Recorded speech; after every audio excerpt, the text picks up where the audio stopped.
Speaking on his LBC show, the leading Brexiteer argued an extension of Article 50 which Ms Rudd is urging the Prime Minister to ask EU officials suits Mrs May's Brexit agenda.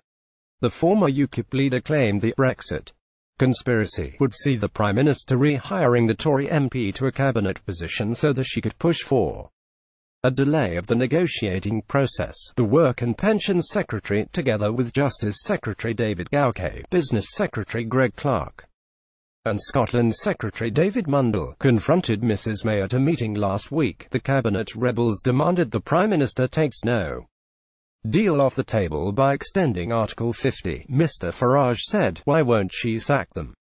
Because there are some people that think that actually extension suits Mrs May, and the reason she allowed Amber Rudd to be reappointed to the cabinet is that Rudd is actually saying what the Prime Minister really wants. Now you can write that off as a conspiracy theory, but I wonder also just what are the implications for the Conservative Party if they don't deliver Brexit and Article 50 gets extended." Brexit News. Nigel Farage claims an extension of Article 50 suits Theresa May's agenda. Image Getty LBC.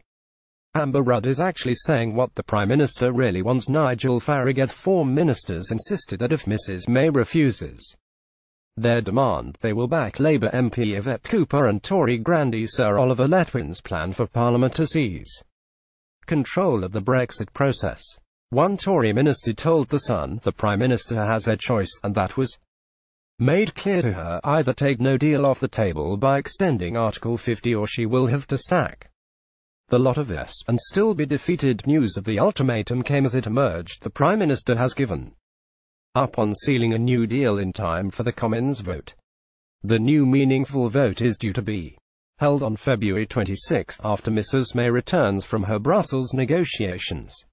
She returned to the EU to try and secure legally binding changes to the Irish backstop and appease many rebels within her party and across the benches. Downing Street said on Tuesday they had made significant progress, but will likely not be enough for those worried about being locked in a customs union. EU leaders have continued to insist that the withdrawal agreement is not renegotiable. An EU diplomat told The Sun, "We won't sign anything without the direction of travel having the support of the Commons."